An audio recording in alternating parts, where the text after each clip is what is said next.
Introducing NASM One, NASM's ultimate membership program.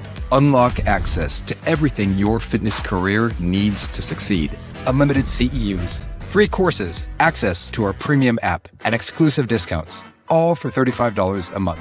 NASM One is best-in-class tools, cutting-edge certifications, confidence in your craft, and everything you do as a personal trainer made easy, so we can achieve our greatest goals together as one.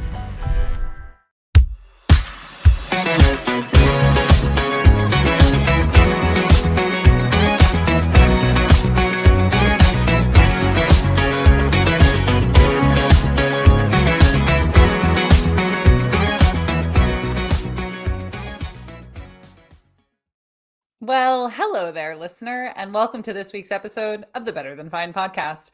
I'm your host, positive psychology practitioner, personal trainer, and wellness coach, Darlene Marshall. And hopefully your January has been off to a rockin' and positive good start. My January has been a little bit stressful so far. A couple of weeks ago, got some less than awesome news.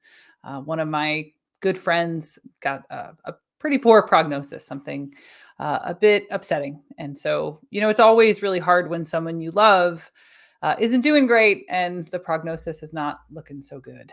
And right on the heels of that, I was prepping for the launch of a new business. I was feeling really excited, but that's a lot of work, right? It goes a lot of work into stepping up a new business. I know a number of people that listen to this show are personal trainers, they're wellness coaches. That often means that we are, either self-employed or we're running like a business within a business if we're working at a corporate gym. So I know a lot of people listening to the show know what I say, that when you're running your own business, when you work for yourself, it's a lot of work when you're standing up something new. And what I noticed in these last few weeks is an old habit, something that I did a lot as a child, I did a lot as a teenager and into my early 20s. In my 30s, I stopped, but in the last few weeks, I started grinding my teeth again. And I knew that I was in the danger zone when I would start recording content, like last week doing the show. And I just noticed like my whole face would start to hurt and get really tired. And so I asked my man person, hey, have you noticed? And he's like, yeah, I've tried to, he'll gently touch my face if I start grinding my teeth in my sleep. And then a few nights ago, I had a really intense nightmare. I have not been having nightmares for a long time. And all of a sudden, all of these old stress patterns that I grew up as a kid, kind of in an intense situation. And I grew up totally taking those habits for granted, thinking that, honestly, I didn't think anything of them because they were so normalized to my life. If you've ever heard the anecdote about, an older fish is passing two younger fish, and the older fish says to the two younger ones, hey guys, water's nice today. And then the younger fish goes, what is water? Right? Like we get so normalized to our environment, to our behaviors, to the things that we take for granted that we don't even notice the most important factors in our lives. And for me, I grew up in a way that I totally took for granted. That teeth grinding, that nightmares, that waking up in the middle of the night were all just part of being a person. And it wasn't until I got a bit older and I started working with my therapist at the time, through trauma, through the ways that stress was showing up in my body, that I came to realize like, oh, these things are not just a given to the human experience. And so they'd been really reduced in my life. I didn't do these behaviors for a long time, and now they've crept back in. So today's guest, she's as much for me as she is for you, and I'm pretty excited to have her here. But when I woke up from that nightmare, I did something I bet many of you do as well, which is I picked up my phone and I looked at the glowing rectangle in the middle of the night. And I already had woken up with that feeling of like, you're wide awake. It might as well be noon. You're so awake. And then, of course, looking at my glowing rectangle in the middle of the night just made it worse. So, shame on me. So hopefully Dr. Tartar is going to have all kinds of things to tell me about all of that in the intro. So our guest today is Dr. Jaime Tartar. She's got a PhD in behavioral neuroscience from the University of Florida. She did her postdoctoral training at Harvard Medical School. She was studying not only sleep, but also the neurological consequences of disrupted sleep, which I think we've all excited to dive a little bit into what that looks like and what her takeaways for that experience were and are. She's a co-creator of the neuroscience program at Nova Southeastern University, where she is also currently the chair of the psychology and neuroscience department.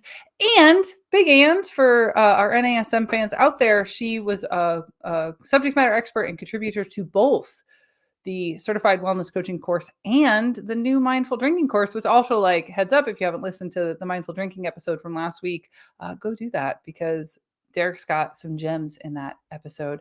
She's also I always like to give a shout out to service, 6 years in the U.S. Army Reserves. So thank you, Jaime, for your service. Dr. Jaime Tartar, welcome to Better Than Fine. I wanted you on the show for so long, so I'm very, very glad that you're here. Thanks, Darlene. Thanks for having me. I'm glad to be here too. As you know, you're one of my very favorite people in the whole world. Thank you. For somebody who I've only, met in person for a very brief time, I really appreciate the opportunity to pick your brain and share with our listeners a whole lot. Yeah, me too. Especially since, stress is your area too. So this should be a lot of fun to talk about. Yeah, well, it's funny, just to plug, as practitioners, so often we think like, oh, I should be immune to this. I know so much about it. Especially, I think, as a positive psychology practitioner, people expect like, oh, I just must be so happy and well all the time. And it's like, well, no, I am subject to all the same forces as any human in an experience. And so I always like to lead with like, yes, I suffer as much and struggle as much as anyone. I just have tools that I can use. And so it's nice to have someone to bounce the tools off of today. Exactly. So I think of stress as something that happens in the nervous system. And when I teach about stress, I always start with that component. I'll ask people like, well, what do you think is stress? And of course, they never have an answer because it's just a word we throw around. And that experience in our nervous system then affects our perception of our reality, how we show up, how we experience ourselves and in the world. And I'm really curious to hear, do you agree with that framing of what stress is? And if you do, say more. And if you don't, like, how do you think of stress? Oh my gosh, this is the kind of conversation I think we need to have in a bar. We get Derek, and we'll get a dry, a no, low, slow cocktail from Derek, and then we can have it in a bar. No, I think it's it sort of goes back to that James Lang theory of stress. Like, do you feel stressed because you have physiological arousal and you kind of interpret, and certainly with some forms of anxiety, we know that the nervous system can get amped up, and what are your options there? I must be anxious because this is what happens to my body. These are the feelings I have when I have anxiety, and certainly somebody could pump me full of a bunch of epinephrine or adrenaline, and I would start to have racing heart, and maybe I'd start sweating, and certainly I might feel some anxiety because this is what I do, this is how I feel when I'm anxious, and I'm interpreting those feelings. And so yeah, absolutely. And I think there's some evidence to suggest, for people who have anxiety, perhaps their amygdala is a little bit activated, and that's what causes this sort of generalized fear and arousal.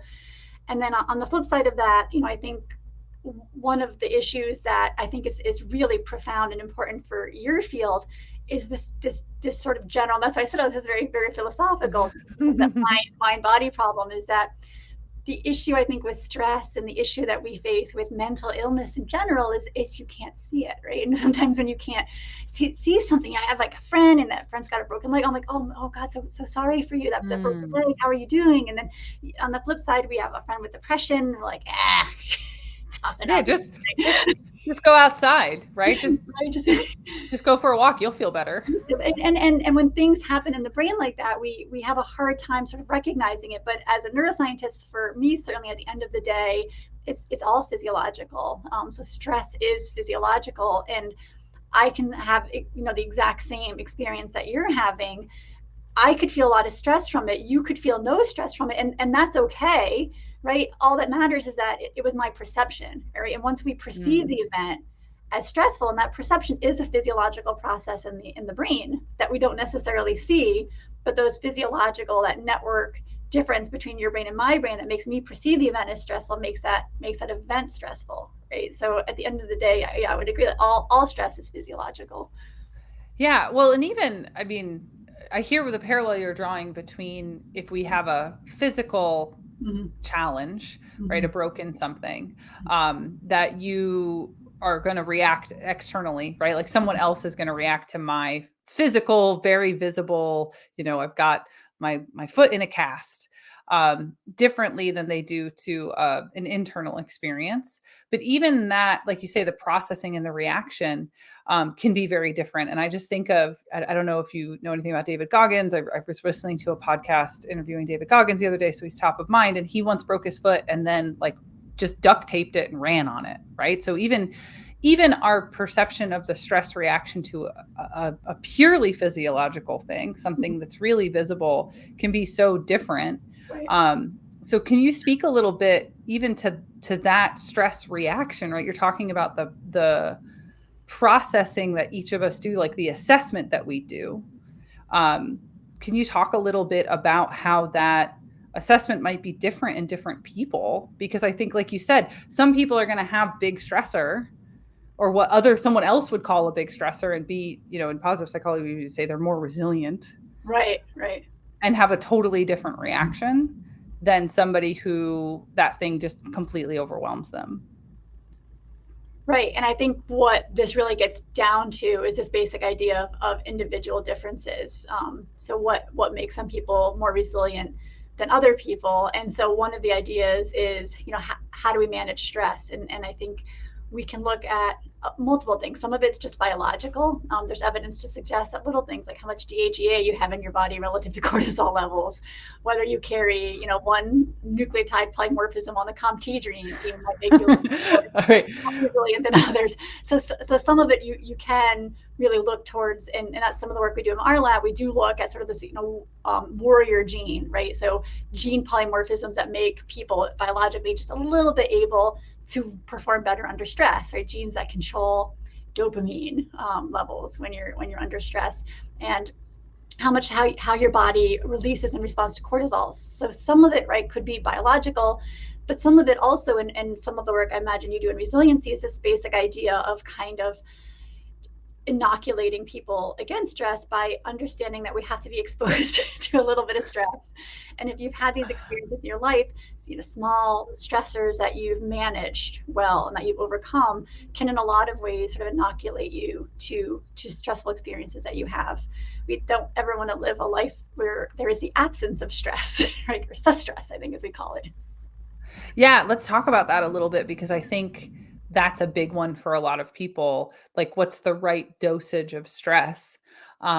Because again, like you are being a neuroscientist. I can already hear in how you talk about it like a neuroscientist, and I don't want to leave our listeners behind at all. But I think what I heard you say was there's biological factors that might be outside of our control.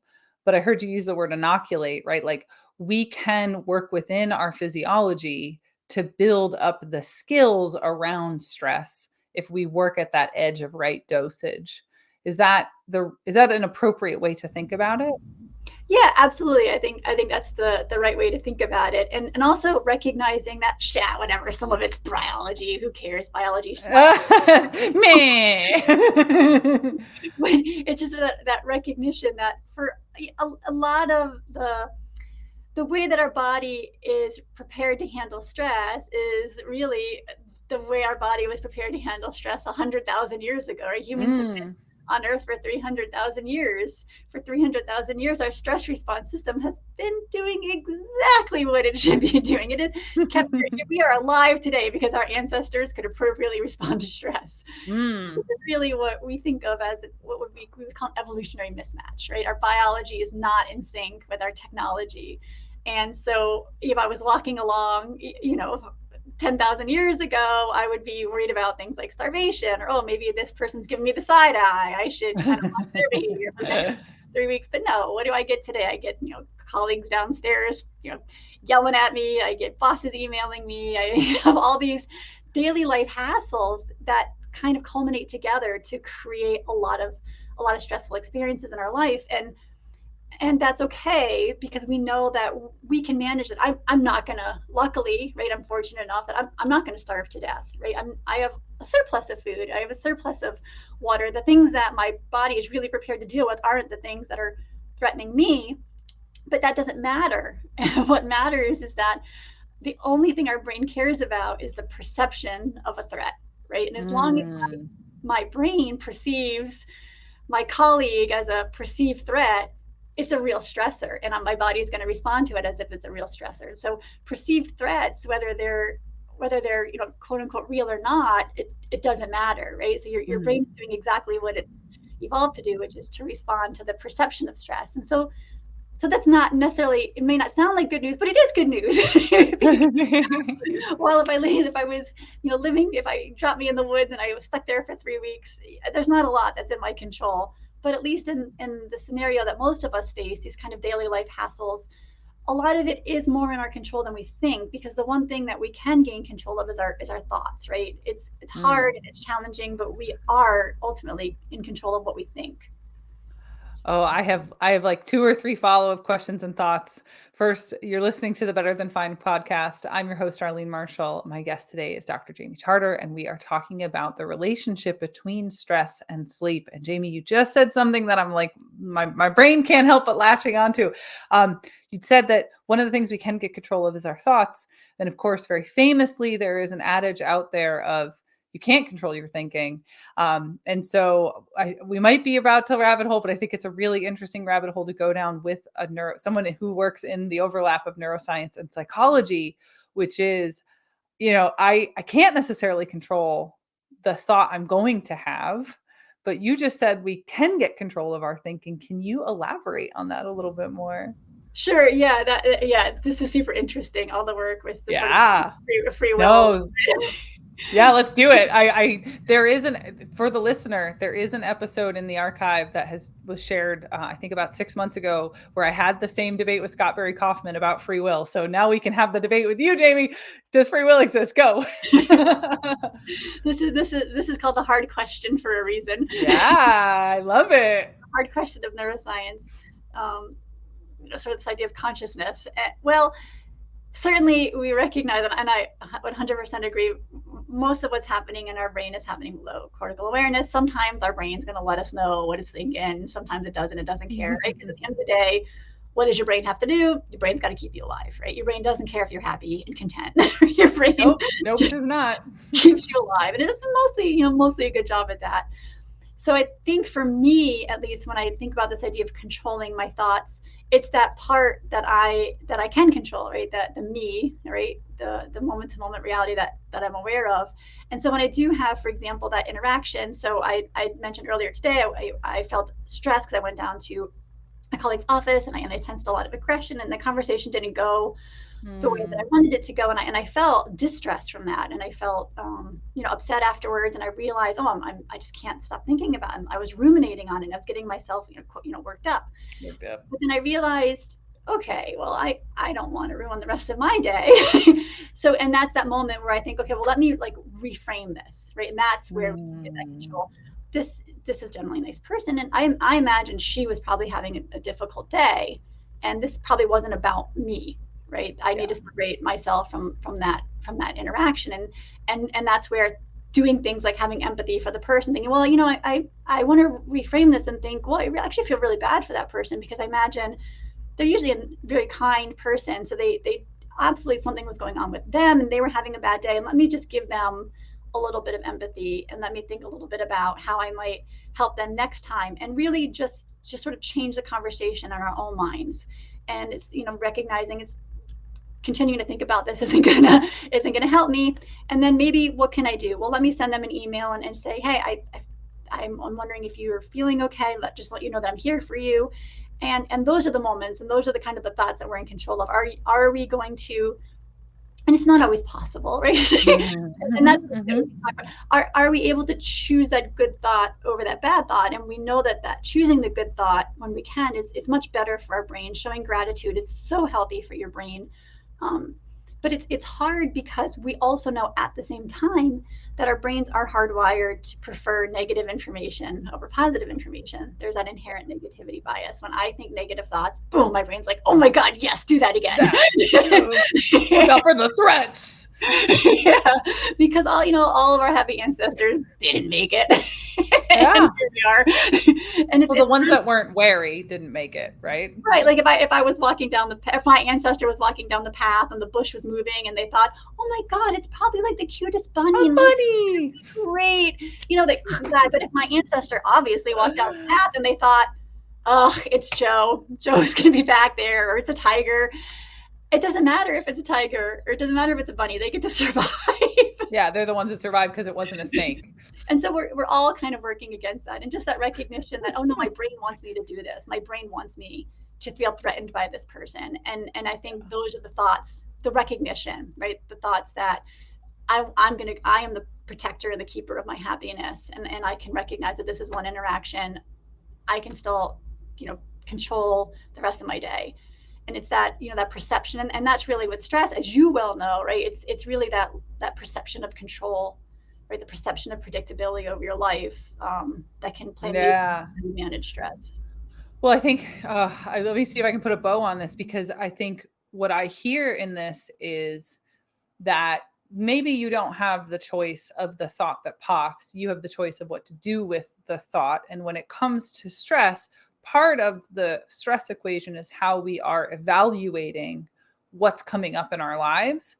And so that, that initial appraisal might be really high reactivity, but that we have this opportunity to reappraise and bring that reactivity down. And so maybe I'm like, it's a snake. And then I could be like, yeah, but there aren't poisonous snakes in upstate New York. And I know that there's a colony of bunnies that lives under the shed. So it's probably a bunny. In my case, it probably is a bunny. Or I have a wary person near me who's going to keep me away from the bushes if it's snakes. But a lot of that is happening under the hood. And it's when we become aware of it, right? The mindfulness piece of our stress upregulating, that we can then choose to evaluate and maybe reappraise and come around to a different set of conclusions. How'd I do? Was that a nice bow? I think you did a perfect bow. That was exactly. I think we actually don't have to debate. I think we're in complete agreement. Bunnies and bows. What's funny though is Scott Barry Kaufman and I came to the same conclusion. It's Sam Harris that's the problem. He's the one that's like, it doesn't exist. And I'm like, yeah, but to your point, right? You said you can't always do it, right? It doesn't always work. But I think one of the really important things I want to drive home for our listeners is that, okay, it might not always work, but the more you practice it, the more it will work. And that's my argument against Sam Harris's position is free will does not exist because you can't control that first thought. I think that it's a slow burn on shaping the curve. Say that again. But he sounds so great when he says everything. He sounds so smart. He does sound so very soothing and smart. Well, a lot of people that sound, he could be smart and we can still think we're right. But I think it's that like, the more we create the feedback loops of reappraisal, the easier it gets to catch yourself to reframe and to move forward. And I'm betting that today, when you had that unfortunate interaction, was not the first time that you did that work in yourself. No, I would definitely say that I am a recovering ruminator. Is that? We're always in recovery. Yeah, and it's kind of how you opened your episode. I study the things that I'm inherently curious about because I'm highly reactive individual. Like my natural state is tense. And so I agree, and there's and I agree, and the scientific community agrees, right? There's a lot of evidence to suggest the fact that we get better at this the more we practice it. So there is, these sort of positive feedback loops, and especially practicing things like mindfulness. It's very difficult at first, but practicing, trying to say, oh, there's that thought, and my brain really wants to hold on to this, and just sit with it. And then practicing, well, let me think about this in a way that I can, redirect this, I can reappraise this in ways that I can make this healthy healthy for my brain. I get better at it, you get better at it. Research overwhelmingly shows most people get better at it. Well, and I so appreciate you sharing even this small anecdote, and also that this is a thing that you have had to work on, because I feel like I'm going to say this a couple of times this episode. I think it's so important as practitioners that we be transparent to anyone who follows our body of work, that like we're people too, and we are working through these things too. And that's also part of what brought us to the work in the first place, because I think that it helps people who are earlier in their own process to realize like, no, this is possible. Like where we're at now is possible. And also the expectation that it's not a magic wand. You're not going to do some like magical NLP technique and rewire your brain in one day and then never struggle again. It's a process, because that's how the brain and the neurophysiology and the body adapt. That's how it works. Yeah. So you're listening to the Better Than Fine podcast. I'm your host, Darlene Marshall. My guest is Dr. Jaime Tartar, and we are talking about the relationship with stress and sleep. So we've laid this beautiful table about stress. Let's pivot to sleep. What is that relationship between stress and sleep? Obviously not all stress is bad. Some stress grows us, but it's not so great. It was messing with my snoozing. I love that. Help a girl out. Yeah, I don't think there are any two things more closely related than stress and sleep. So, even peanut butter and jelly? Come on, more related than peanut butter and jelly? It's stress. If you look at hunter-gatherer populations and you go, hey guys, which they have, hey guys, I'm really curious about your sleep, because they're sleeping fine, right? What do you guys do? How do you handle insomnia? And then there's this huge problem, right? And the problem is that they don't have a word for insomnia. Who's this? So like these hunter-gatherer populations, like there's just no word. It doesn't exist. Right? Really? Because like the what is it? The Hatsas don't have a word for insomnia. The Kalahari Sand Tribe. There's really, because if you're living under these conditions, you have other problems going on. But the things that keep us awake at night are issues that we associate with industrialized societies. Right? The Hadza don't have a word for insomnia. I feel like that's my major takeaway from this entire episode is going to be in like unindustrialized indigenous populations don't have a word for this, because it's entirely a phenomenon of industrialization. Yeah, your brain knows how to sleep. I mean, look at your brain. It's a core human process. Your brain is very good at knowing how to sleep. We just get away from it very easily. Jaime, this is like mind is fully blown right now. I've never seen like a 2-year-old with insomnia, a 3-year-old. They may not want to go to sleep, but they're sleeping just fine. Oh yeah, unless they have a disorder, right? Gosh, my mortgage. Oh my boss. Well, unless they've had some kind of significant trauma, right? Like that's a whole different situation, right? But sorry, I have now completely derailed us, but it's because this just drives home my whole desire to like live completely off grid out in the Adirondack somewhere. And there you go. Then I'll never have sleep issues again, maybe. Well, it's funny you say that, because it's a hard reset for the sleep system. Say that again. You could sometimes think about like primitive camping even as a hard reset for your sort of biological rhythm. Oh, sure. That's definitely my experience. And a lot of times if I've got a client who is unsure of what their natural circadian cycle is, right? They're like an artificial night owl. I'll ask them, have you ever been camping? And of course, most people have at least once. And I say, okay, well, what hours did you keep? What time did you get sleepy? And very often they'll be like, oh yeah, I was in bed at like 8:30. I couldn't believe it. Be like, yeah, you're not actually a circadian night owl. Like your chronotype is mismatched because you're artificially stimulating yourself too late in the day. So it's interesting to hear that's your like reset model. Yeah, and it's not just, again, and like you had said, in the interest of transparency, I had mentioned at the beginning of the episode, I'm very selfish and protective of my sleep, and I still didn't get a really good night's sleep last night, and it's frustrating because sometimes for a lot of us have very busy lives, and we lay in bed at night, and we go to bed at night, but oftentimes we go to bed at night after we've emailed and we've doing all these like talking on the phone, like reading the entire internet, and then we go to bed and we're like, why can't I sleep? And when my kids were little, I gave them a beautiful sleep routine. We would have dinner and then a tubby and then pajamas, and we just wind down routine. And for ourselves, we stress ourselves and we go to bed, and then we like, oh my, like I again lay in bed and I think, oh my gosh, my boss texted me, we need to talk, call me. She's gonna fire me. It's got to be that. And I'm thinking, oh my gosh, what am I gonna do if I don't go to work? Okay, my husband's salary. Oh, but then, oh, what if he gets sick? What if I get sick? Where's my will? It's 2 a.m. I'm looking for my will. Yeah. We all, even as a sleep researcher, I have those nights. We're alone in bed. It's the first time sometimes we're alone with our own thoughts. It can be challenging to shut that off. Yeah, well, I think you bring up such a good point when you talk about your kids, right? Like we want to believe as adults it works differently, but if we buy this physiological model of stress that you and I have laid out here, then we have to buy the idea that nervous system needs a wind down, just like it would for a little kid. My mom always describes it as the baby from the bowling alley. Like if you took a baby to a bowling alley and then you tried to lay them down for a nap, do you think that they would sleep? I'm like, no, you don't work any differently, right? So I think that's interesting to hear that even us, knowing those things, still have those nights where the song of the glowing rectangle, the phone calls us. It's so bad. Sleep, so bad. Yeah, say more about what it does to us.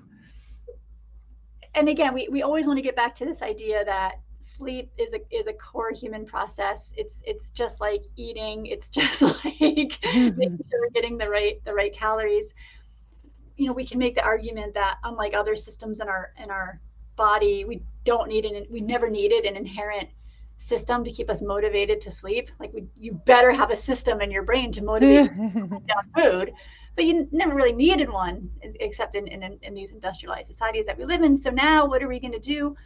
Just like you said, we absolutely need a wind down routine, because if you look into the brain and what happens in this sort of so-called sleep switch is you really do need to decrease these neurotransmitters that we associate with wakefulness, and you got to turn on your sleepy time neurotransmitters.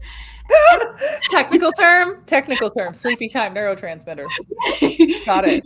So you in order to do this, it's really about calming down the nervous system, and if it works for your kids, it's the same brain. It's going to work even better for you because we're more tired, and so it's this idea of give yourself that wind down routine. Have dinner, have that. Oh my gosh, a warm bath is great because then you drop your core body temperature, which can really help you drift off to sleep. And the other important part of that is you got to put down your cell phone.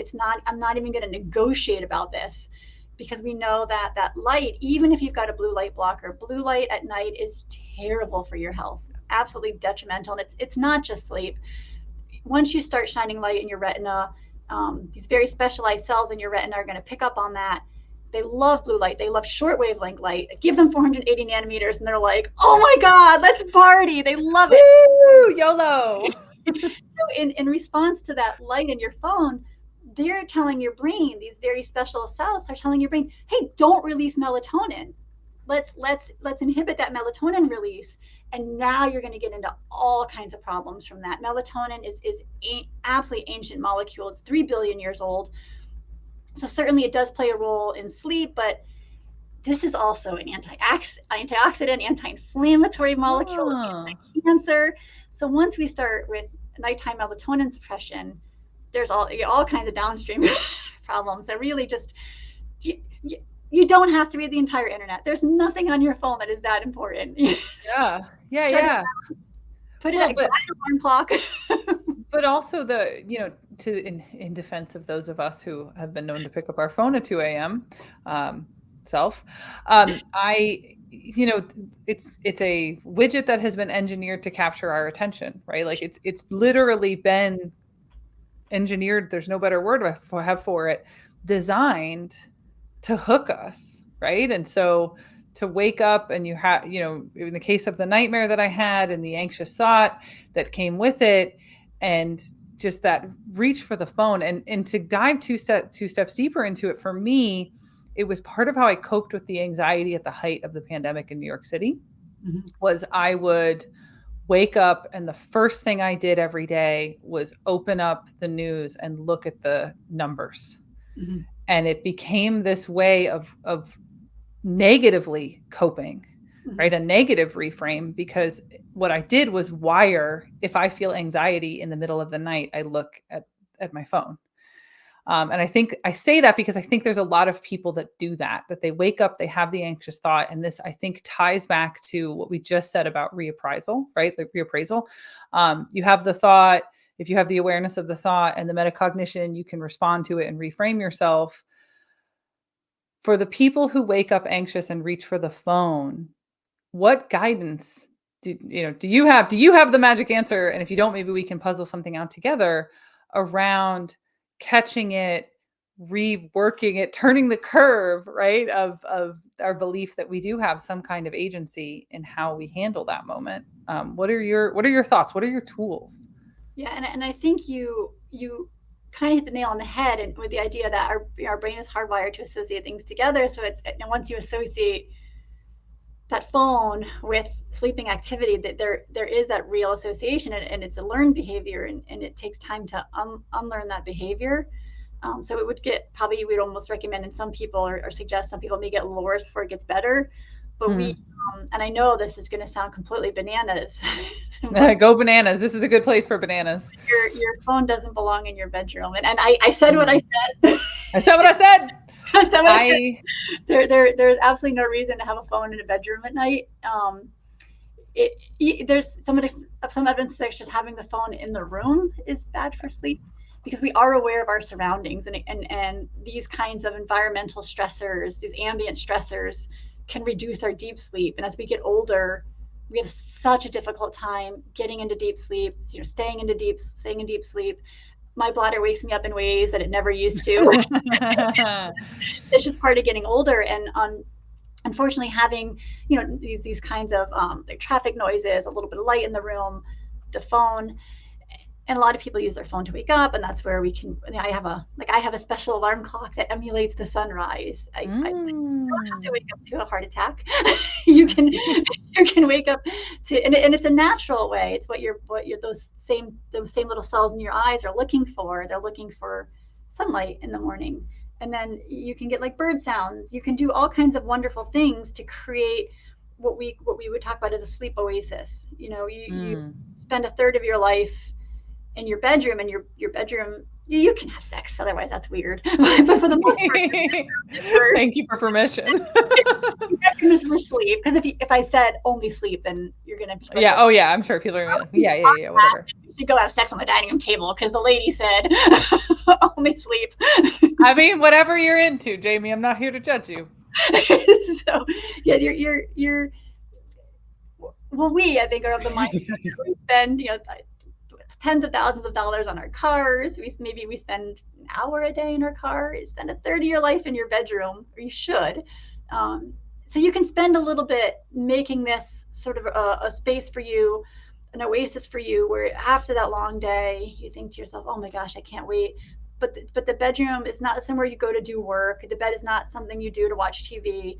That's where you sleep, because of that same associative learning process that we talked about. Because once you start doing other things in bed, your brain goes, oh, this is where we read Reddit. Oh, this is where. No. So, in defense of in full disclosure, in defense of the listener, like, I'm a firm believer, no screens in the bedroom. I'm with you. And I have a very hard, fast rule about television. I read a study many years ago around, we're just going to keep talking about sex this episode, Jamie, around couples who have a television in the bedroom tend to be less intimate, less frequently, and have a lower quality of self-reported intimacy. And I was like, nope, no TV in the bedroom. But the phone thing has been a big argument in our household, because we have a number of elders that we are caregivers for, and the anxiety of them not being able to reach us is higher than the negative impact of having the phone in the room.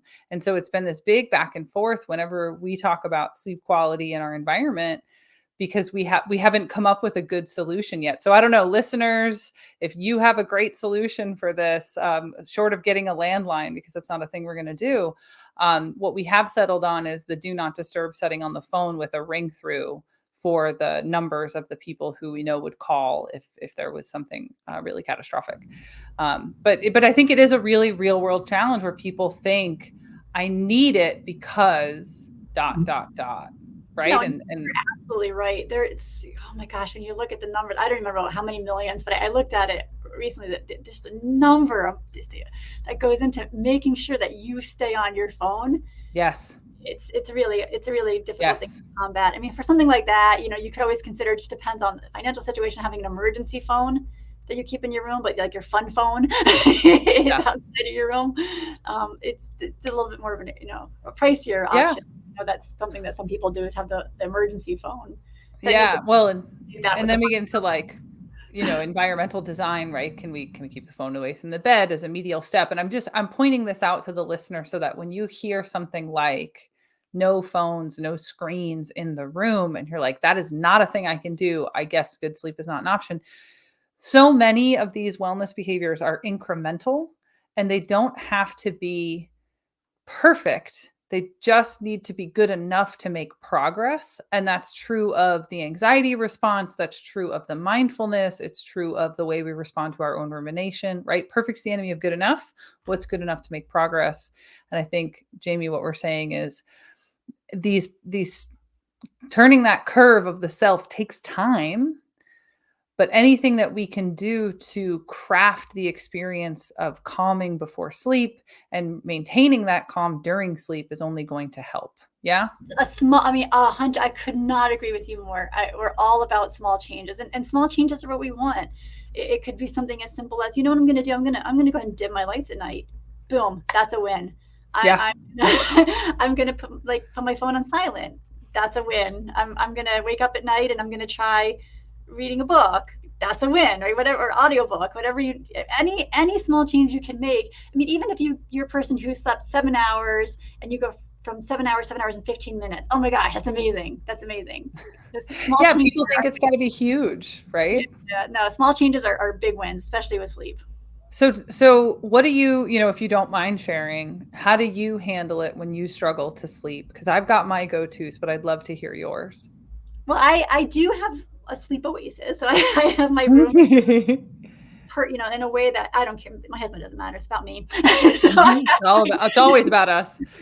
I've got my weighted blanket and my pillow and the things that make me feel comfy. So I definitely have invested in the environment to make sure that it's an environment that I'm comfortable sleeping in.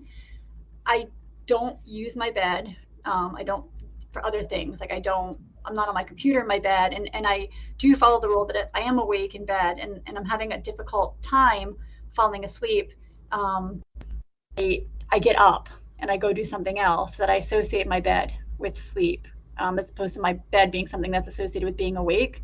So in the sleep field, we definitely don't want to be in bed awake for a long time. I make sure that the lights are dim in my house. I definitely have that calming wind down routine. I listen to audiobooks because I can't hear somebody talking and think about my own problems. But that's where I think the things that you practice really come in handy. Mindfulness, doing any kind of progressive muscle relaxation. And so the game at night is really transitioning from that sympathetic dominance to that rest and digest, calming your brain down to let it sleep. And the other thing I would say is really important with sleep is setting up a sleep routine, because your brain really is in many ways a prediction machine, and the more it can predict that sleep is coming, the better able it's going to be able to go to sleep. So just having that sort of same routine every night, like I have dinner, then I have the shower. Now I'm gonna do my progressive muscle relaxation. Your brain goes, oh, okay, sleep is coming next. and these are small things, like we said, but they can be very powerful, especially when you can build them over time. Yeah, I'm so glad that you brought up progressive muscle relaxation as a tool. Because, I mentioned in the intro the sleep problems I had as a child, and to my mother's credit, not knowing anything about meditation or mindfulness or yogic practice or like any of the things that I've learned as an adult, she taught me something intuitively that is essentially progressive muscle relaxation, and it started with my toes.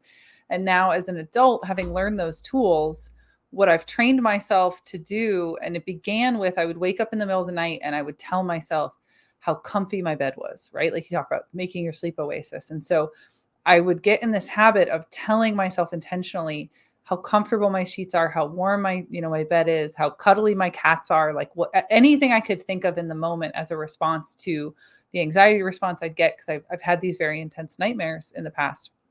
And then once I'd gone through that checklist, I would do a version of a muscle relaxation technique. And I always start with my left pinky toe and then move through my body. And now I've gotten it to the point that if I make it to my head, I get out of bed, but I almost never make it past my knees. And so I share that again with the listener there's so many versions of these tools that you can find. If you can't find anything that works for you right now, keep looking, because there's lots of ways that these tools can be applied and be responding to stress that's impacting your sleep. Jaime, before we wrap up, I want to talk about the conference. So can you talk a little bit about the Society for Neurosports? And that way anybody who's interested has an opportunity to join us in Florida in February. Yeah, especially anybody that wants to hear from the brilliant Darlene Marshall, please come. And I think there's been a lot of snowstorms recently up in the Northeast, so we are down 6 inches, baby, snowing right now. Yeah, so it's beautiful down here. So in Fort Lauderdale, Florida, Nova Southeastern University, we're going to have our 5th annual conference. It's the Society for Sports Neuroscience, and it's where a bunch of like-minded individuals get together, and we kind of talk about the things that we're talking about today, sort of human performance, a mixture of psychology, physical therapy, practitioners. So it's going to be great. You can check it out if you want to check out the full conference agenda. It's at neurosports.net. Amazing. And I will be speaking, but there will be many more interesting people than me speaking. And just to plug for our fitness audience, because I know we have a pretty diverse audience for the show. It's the overlap of exercise science and neuroscience. And I think that that's a cool overlap to be looking at. And I'm really excited to get to go. And thank you for inviting me. And thank you, of course, for coming on the show and for sharing your wisdom with all of us. If anyone's interested in your work, where can we find you? I'm on Instagram as the Society for Sports Neuroscience. Probably the best. Yeah. Go follow. Come to our conference. It's going to be great. Thank you. Thank you so very much, Jaime, for joining us. Thanks, Debbie. And thank you, our dear listener. Of course, I would love to hear your questions, comments, thoughts, concerns, and feelings. If you would like to share some feedback with us about the show, you can do so at info@darlene.coach. You can find me on Instagram. I'm also darlene.coach, and my website is darlene.coach. You can find episode show notes and more applied follow-up information at betterthanfind.substack.com. If you're a fan of the show, I hope that you have already subscribed, but if you haven't, go ahead and do that right now. Like it, share it, comment, tag me. Of course, I would love to hear from you. Take care and be well.